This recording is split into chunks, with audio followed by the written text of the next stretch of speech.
We have to believe, according to FDA, it's supposed to be 99.5% pure, but we have to believe, we want to believe it's 100% pure, right? So now we got to get to the patient. When do we administer oxygen? Why do we administer oxygen? So here we go.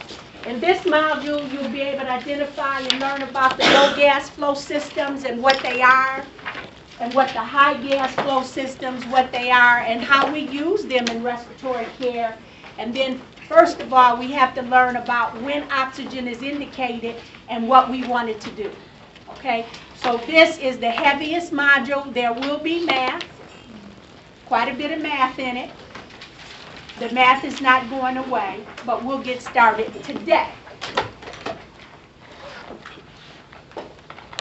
All right. What I did, I got a bright idea. And I said, look at the student learning outcomes, Kathy. And so what I tried to do is match what I have in the slides to the student learning outcomes. So this is 15, okay?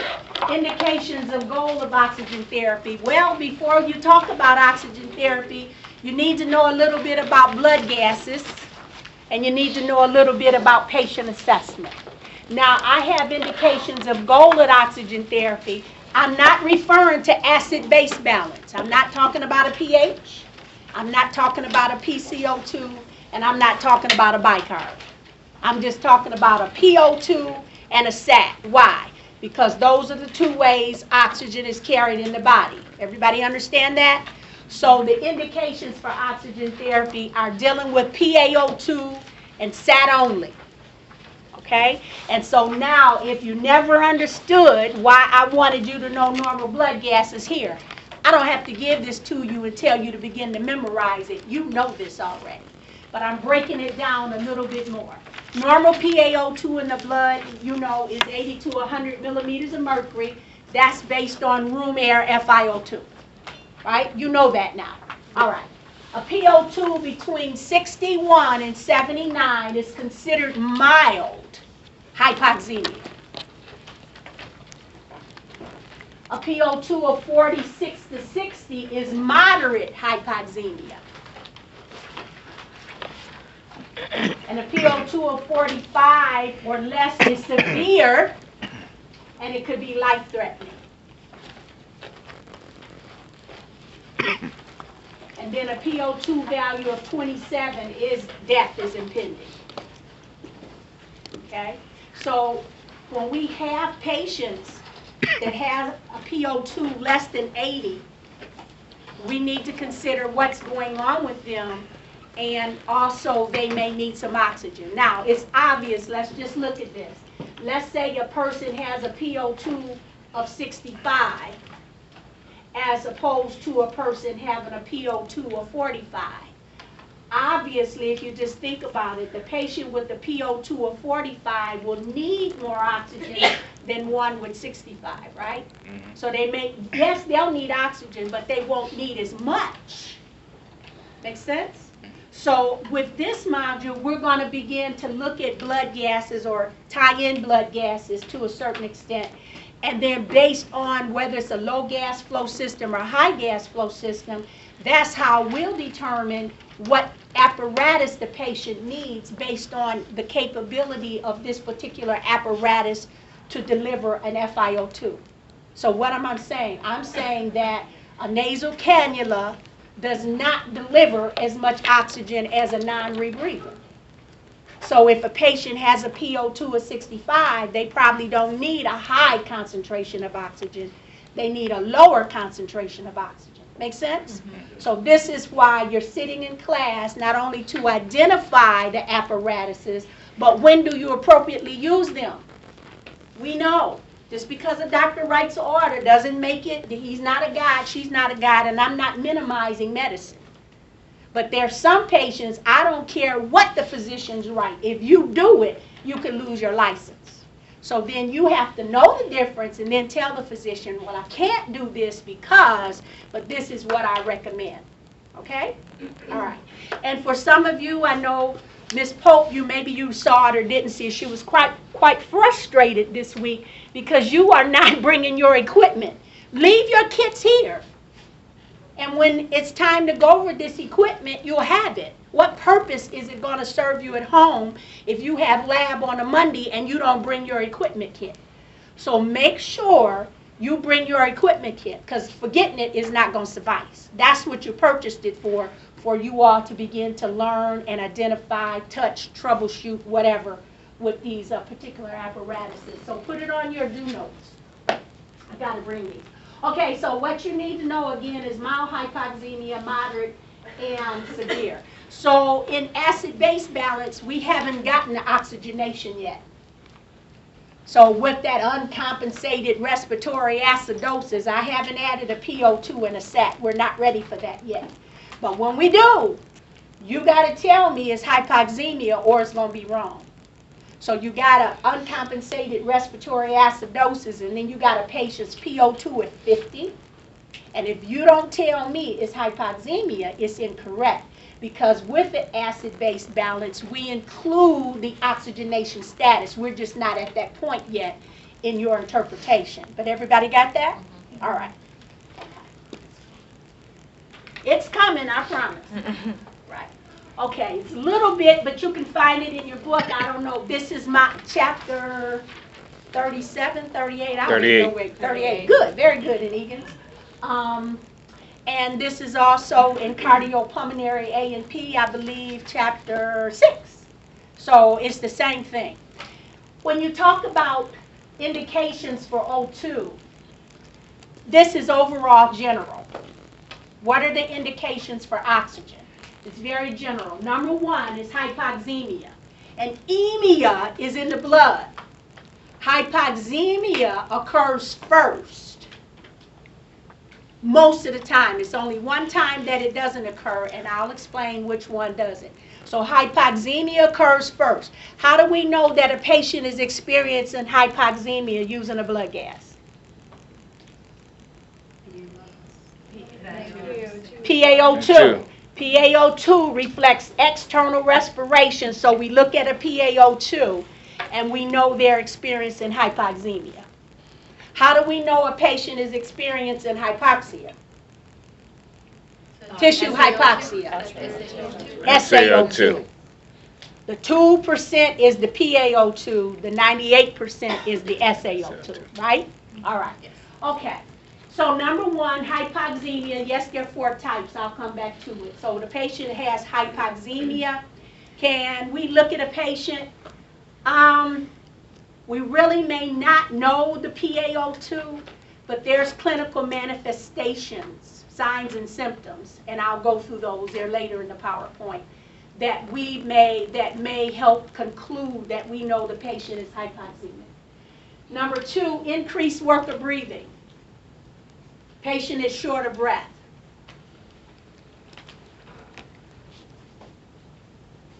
Increased work of breathing. Now this is not tachypnea. Tachypnea means their respiratory rate is above normal, right? Right. Mm-hmm. Okay. This can include tachypnea, but a patient can have a normal respiratory rate and still have an increased work of breathing, right? So have you got to chapter 2 in cardiopulmonary A and P? By the way, that's my favorite subject. I guess you all figured it out. And blood gases, right? And practice and procedures for what I'm teaching the senior students. Anyway, have you all got to Boyle's Law yet? No, not yet. Okay. Well, on chapter 1, you learn about the main muscle of inspiration is the diaphragm. Yes. That's Boyle's Law. Okay. The main muscle of inspiration is the diaphragm, and that diaphragm pushes down, right? Right. And then you inhale. So you'll get the Boyle's Law. But my point is, when you're breathing, you're only using 2 to 3% of your body energy, right? Say yes. Yes. All right, very good. So what happens is, since your diaphragm is the main muscle of inspiration, you don't have to think about it. Now, sometimes I say everybody sucking a deep breath, but you consciously do that, yes? Yes. All right. But just sitting here breathing, you don't have to think about it. It's the only muscle working on inspiration is your diaphragm, right? How will you know a person has increased work of breathing? We know a patient is struggling to ventilate when they start using accessory muscles. Accessory muscle use. We'll see an increased work of breathing.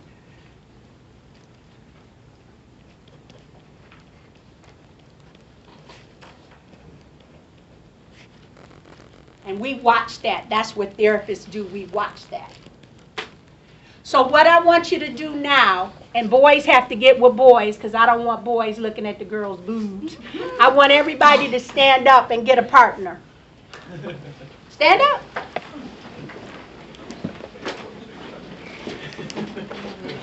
Is it enough men? No. Okay, Mike, come on up here. I'm going to use Mike. Good to see you. Mike! Hi, come on up here. We'll do 3. I didn't ask him to do that, but that's okay. I like hugs.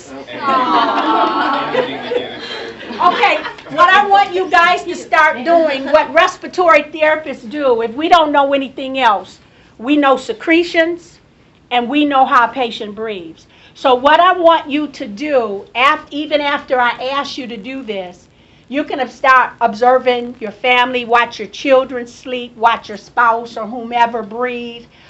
You can do it in the grocery store. Remember I told you I was at, I don't know where I was, but I saw this lady and immediately I knew that she was struggling. And she told me she left her tank and I'm like, okay, because I knew she was in some distress. But what I want you to do, and you got to do this quietly, and it depends upon the individual. Everybody, you won't see it in the same place. So you're going to have to figure out for you what's a focal point. A focal point could be you watching the rise and fall of the shoulders. A focal point could be above the breast, and I'm including even with men, it could be here.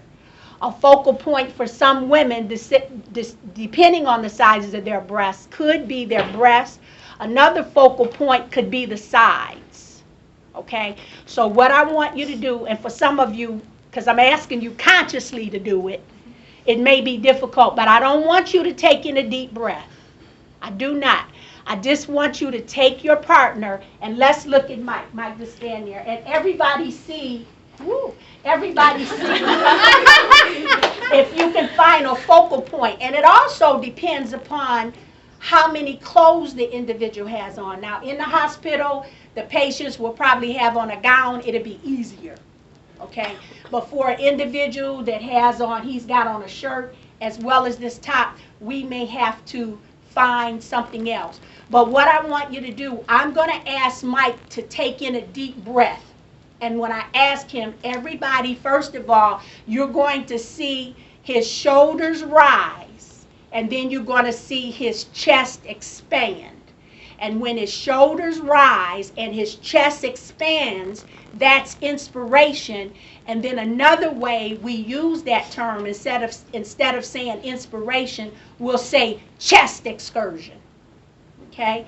And when it's symmetry, it means it's equal on both sides. All right? All right, so what I'm going to do is I'm going to stand behind him and you watch my hands when I ask him to inhale and take a deep breath. Watch my hands and then watch his shoulders rise. Okay, Mike, take in a real deep breath.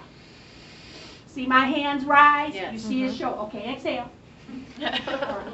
Do it one more time. Now exhale. Okay, now just breathe quietly, Mike. Just quiet. See if you can find a focal point. See my hand move? Mm-hmm. Yep.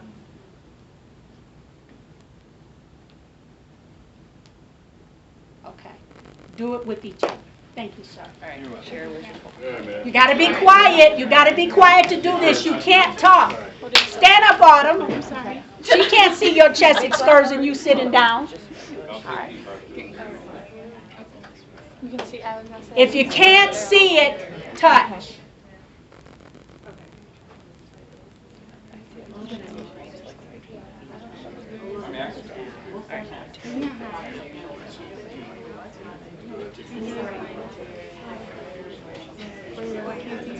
deep breath. Yeah.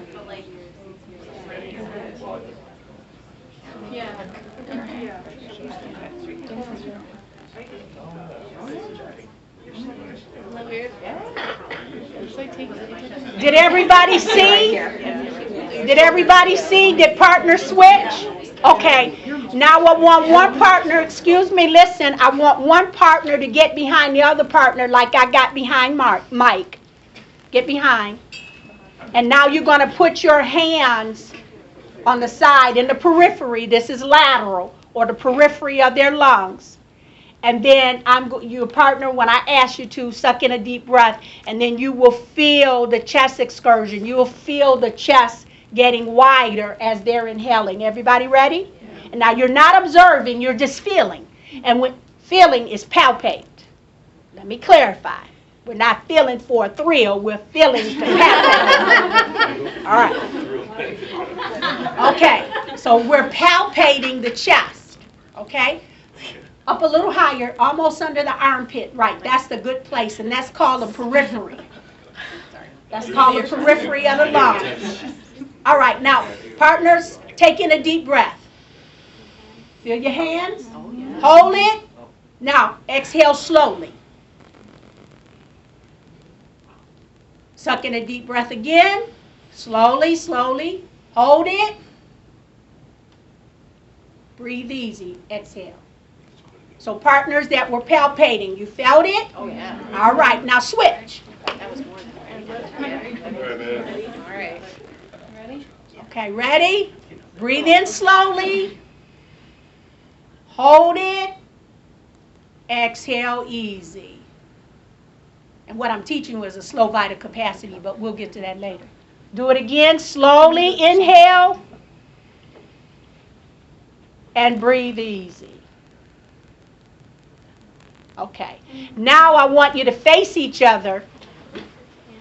And then you're going to observe the rise and the fall of the chest. We're going to do the same thing again. Suck in a deep breath slowly. Now exhale. See it? Let's do it again. Inhale slowly. Hold it. Exhale slowly. Okay? So now, thank you. You can have a seat. Now what I want you to start doing, now what we did, we took in deep breaths and exhale slowly. I want you to start observing. Don't ask your children to do it. Do it when they're asleep. Okay? Because they're going to want to talk to you. Don't ask. Just begin to observe people. And so my point is, if we're learning what breathing easy is, we have to learn, just like I said, cardiopulmonary A and P. We have to know what normal is, so we'll know what abnormal is. So, yes.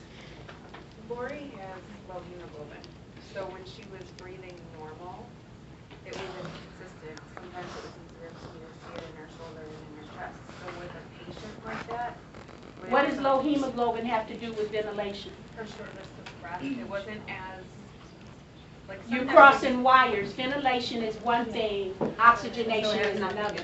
You were watching her ventilate. Okay. Okay. So don't cross your wires like that. I hear you, but don't do that. Okay. All right. All right, so yes. So when we were breathing, just doing the breathing, we were not using our accessory muscles. No, right? you weren't, Because no. we can't because our diaphragms work. Right. So that's my point. Now, if you know what normal is, you will not be able to identify abnormal unless you know normal. That's why I'm saying go home and look at your spouses, look at your children, watch people in the grocery store. You have to be able to identify normal. And I can't do that for you. I can only show you how to identify. This is a skill you must learn on your own.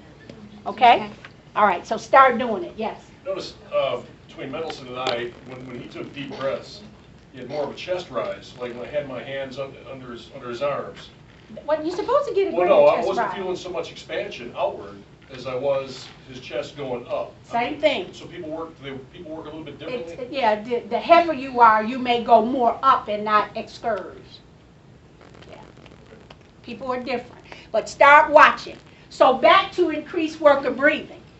You have to be able to look at a patient and you can see an increased work of breathing. How will you know they have the increased work of breathing? Because they're using accessory muscles. What are accessory muscles? You may see neck vein distension. You may see their neck get a little wider, and you know the veins that come through here, they'll distend. You'll see them protruding out. You may see them using their abdominal area to breathe. We don't use our abdomen to breathe, but you may see people using their abdominal area to breathe. And that's an increased work of breathing. Okay? Now, that is what we call a clinical manifestation. You guys probably heard it in A&P or whatever, some of you working. Signs and symptoms, right? A sign is what you can see. So I'm telling you to look and observe, because you can see accessory muscle use, right? If we see accessory muscle use, we can call it an increased work of breathing, or we can say the patient is short of breath. Everybody with me? Mm-hmm. But now we cannot say the patient is having a difficult time breathing unless they tell us, because dyspnea, not dyspnea, dyspnea is subjective. It's a symptom. What you see is a sign. What a patient tells you is a symptom.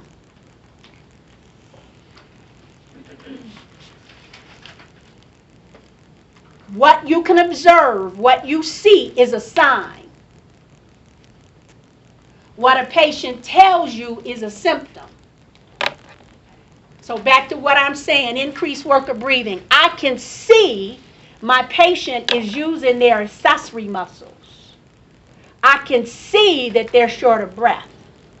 But I can't call it dyspnea unless they say, I'm having a difficult time breathing, or, you know that commercial, I love it. The elephant follows the man around and the man lies on the couch and the elephant, that's for Spiriva, by the way, one of your drugs you're going to learn. And the elephant sits on the man's chest. That's implying that he's having a difficult time breathing.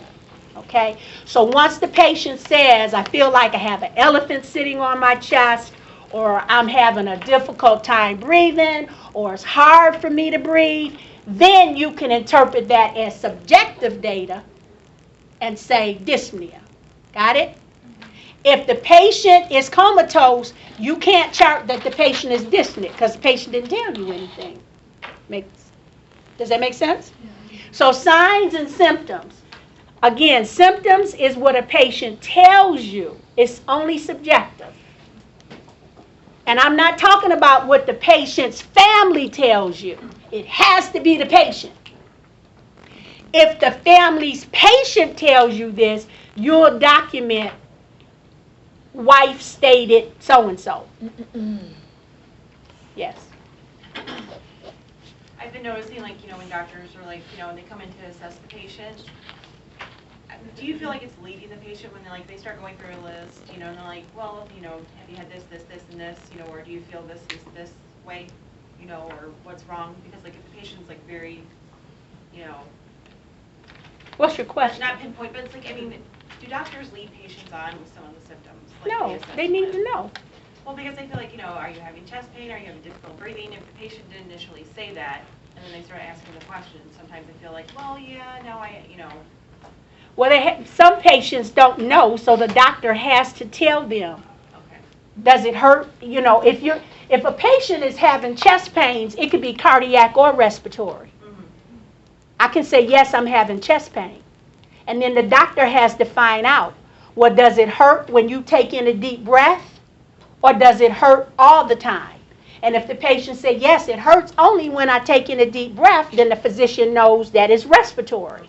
And if the patient says, no, it even hurts on expiration all the time, then the doctor knows it's cardiac. So no, I wouldn't say they're leading them. No. Okay, so again, symptoms are what the patient tells you. If the patient is semi-conscious or conscious, comatose, you get no data. Got it? All right. And then to collectively, signs and symptoms, and I'm preparing you for next semester, collectively, all this information is called clinical manifestations. So it's two parts. What the patient tells you is one part symptoms. What you observe or data you collect is another part.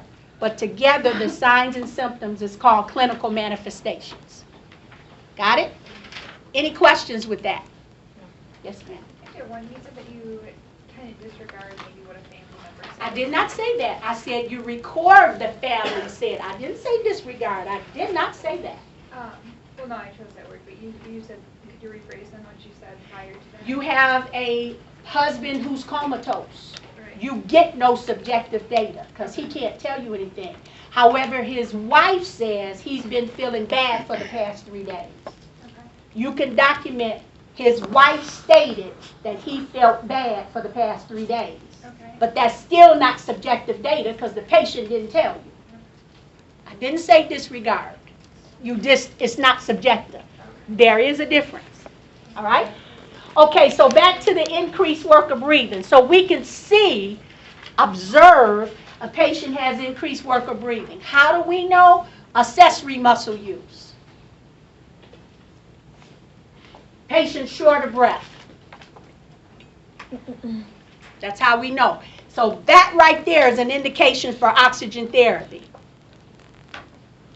And then the third reason, cardiac.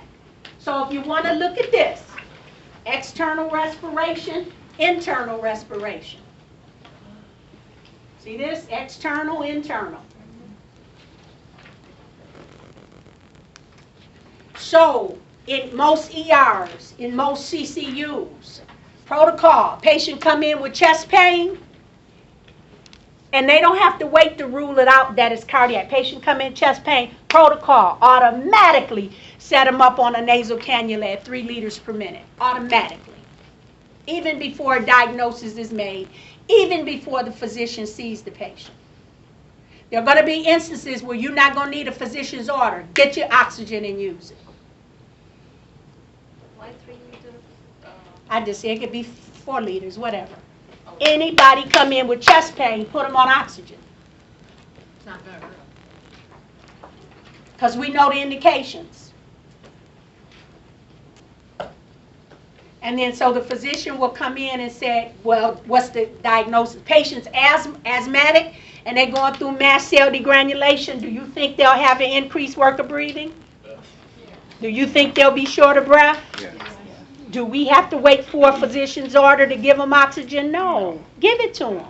So you're saying as a respiratory care therapist, someone comes in and you see them, and you see those neck muscles extending and all the good stuff, you know right then and there, you're just making a visual observation that, hey, they need to go on oxygen. You know the oxygen? Yeah, you know the indications. And it'll be protocol in the department.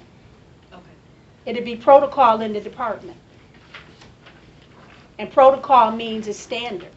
Patient come in with chest pain, we put them on 3 liters of nasal, whether they need it. No, I don't want to say whether they need it or not. We put them on it, then we assess them to see, do we need to bracket it down or do we need to give them more? But we don't deprive a patient. We do not deprive patients of oxygen. Okay? Oxygen may not be the answer for everything, but nevertheless, we don't deprive a patient. All right? So 1 is hypoxemia, 2 is increased work of breathing, and 3 is myocardium. All right. And so you say, well, how do I know the difference if I'm doing this? You don't know if I'm having chest pains or I'm pledging allegiance to the flag. That's when I got to talk to you, and you ask questions. And so how you differentiate chest pain, meaning cardiac, from respiratory, you can ask the patient, you can ask them if they could do it. They may be too short of breath and may not be able to do it, but you can ask them, when you suck in a deep breath, does it hurt? And if they say, yeah, it hurts when I breathe in, it's respiratory. Write it down. It hurts when I breathe in deep, it's respiratory.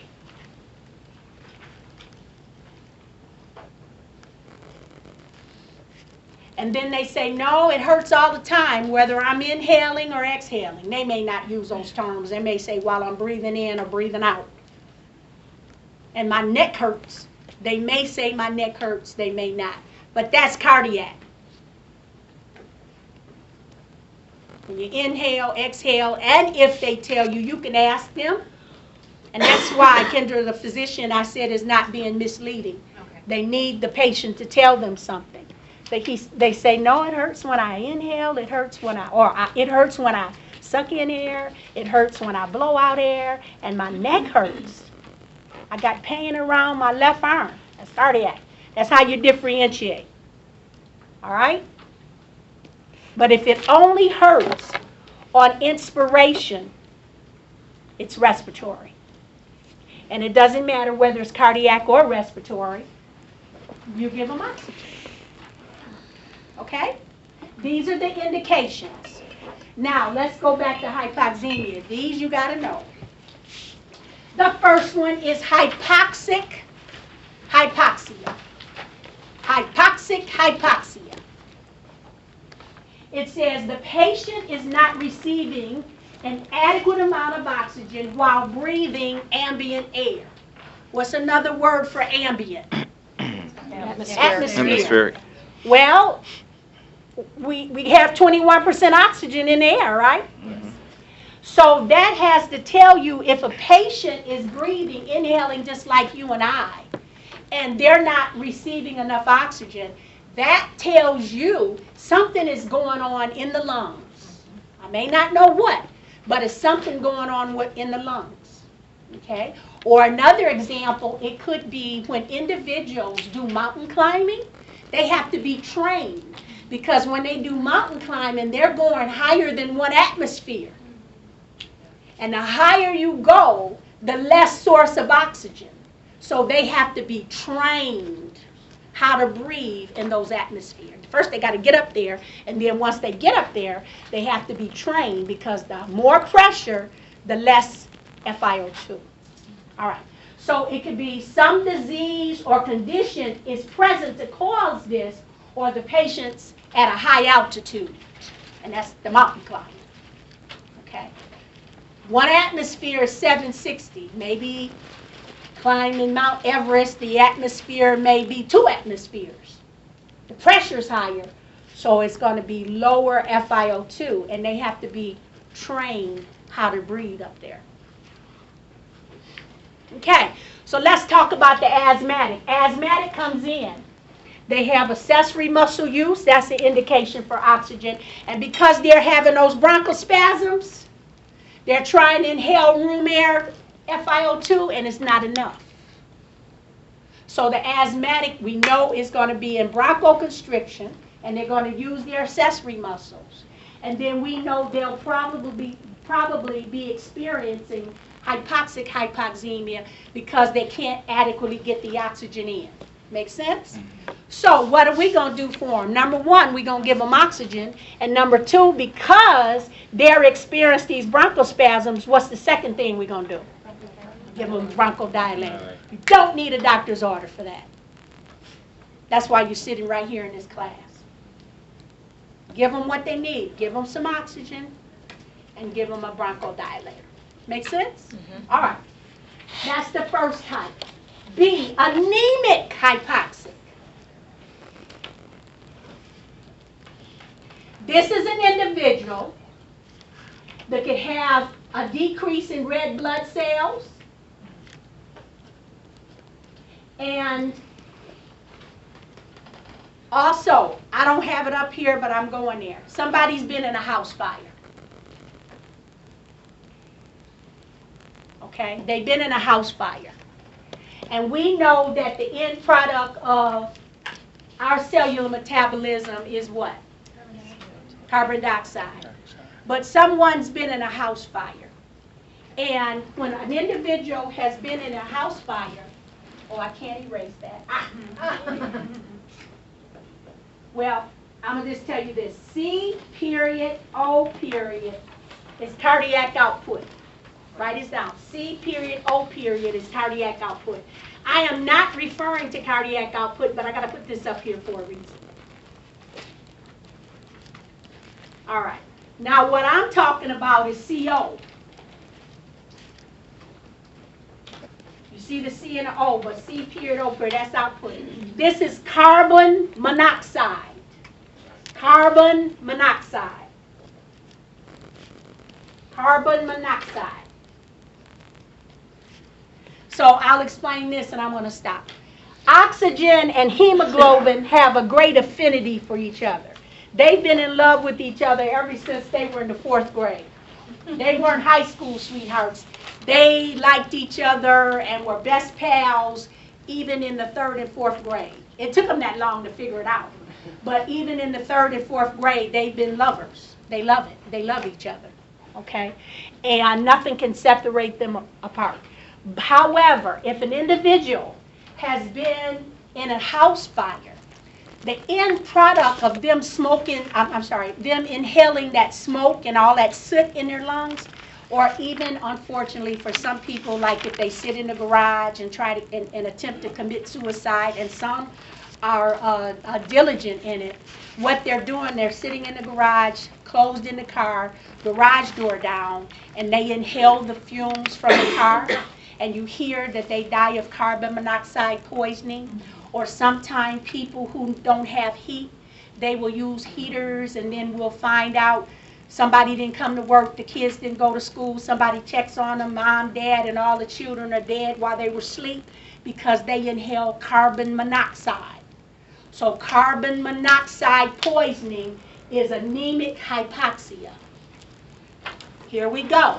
Okay, hemoglobin and oxygen have known since the 4th grade that they're soulmates, right? But carbon monoxide is a culprit. Carbon monoxide is that devil with the red dress on that's built like a brick house. And she comes in with her black patent leather shoes on 5 inches and have on her extended eyelashes, chest up. Hemoglobin forgets that it loves oxygen. It forgets.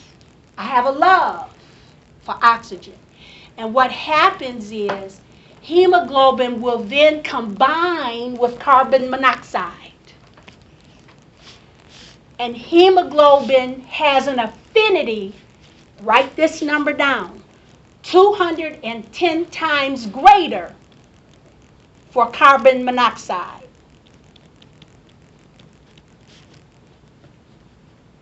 (210 times greater for carbon monoxide than oxygen. So what is that saying? As committed and loving and supportive and tolerant oxygen has been for hemoglobin, if an individual is exposed to carbon monoxide, the hemoglobin is going to push oxygen out the way and readily absorb the carbon monoxide. Because the carbon monoxide can bind to the hemoglobin much, much, much faster, 210 times faster than oxygen. So poor little oxygen has no chance. Everybody with me? Okay. Now that's external respiration, right? What happens when this carbon monoxide attached to this hemoglobin gets to the tissues? Tissue starves for oxygen. Tissues are starving for oxygen. And that's called anemic hypoxia, or anemic hypoxia. Carbon monoxide poisoning is anemic hypoxia. And guess what? We say, okay, we want to get a blood gas. We get a blood gas, and and this can be room air. The PO2 comes back 350. Is that an accurate reading? No. The partial pressure of the oxygen is not 350. What we're really seeing is the carbon monoxide. So in this point, when a person is anemic hypoxemic caused by carbon monoxide, the PO2 is a false reading. Does that mean we deprive the patient of oxygen? No. We immediately put them on 100% oxygen. Does everybody understand what I just said? Yes. Yeah, I had carbon monoxide poison, so they said immediately, boom, monoxide, there you go. Yeah. I mean, I was all right on a hell of a headache, but Oh yeah, it'll kill. It will kill. Some people are very effective committing suicide this way. All right. mine was the accident. So I'm not implying that it was. Just want to clarify. So what do we do? A patient in anemic hypoxia, we give them 100% oxygen, regardless of what the PO2 says, because it's false reading. So they'll come in. Now, mind you, let's look at this, and then I'm going to stop. The hemoglobin is completely saturated with this carbon monoxide. So when they come in, their faces are cherry red, like Santa Claus. Their fingers are nice and pink. Their skin is pink. And just to look at them, it can be deceptive. Because we're looking for somebody to be short of breath, and we're looking for somebody to be blue. Anemic hypoxia, they come in flushed. Pretty pink skin. Don't let that deceive you. They are hypoxic. What we're seeing is the carbon monoxide attached to the hemoglobin. And it's got to be flushed out. So immediately you give them 100% oxygen. So this is bad. We call this carbon monoxide attached to hemoglobin. It's called carboxyhemoglobin. Bad. When you see carboxyhemoglobin, I want you to know that it's anemic hypoxia. Patient in a house fire is a very good example. It wasn't enough oxygen in the room air for them to breathe. So they began to breathe the byproduct from the fires burning. And that carboxyhemoglobin absorbed 210 times faster than oxygen and combined with the hemoglobin. So we're going to get a false PO2 reading. It's going to be high. It's false. And the patient is going to be cherry red in the face. Look like Santa Claus in the cheeks and the chin, and their fingers and their toes are going to be bright red and pink. False reading. They need 100% oxygen. And then later on we'll talk about how we deliver it. But right now that's what I want you to know. So we can't say, oh, their PO2 is fine, they don't need oxygen. They're going to die if we don't do something. Okay? Any questions on that? So how fast does carbon monoxide bind to oxygen?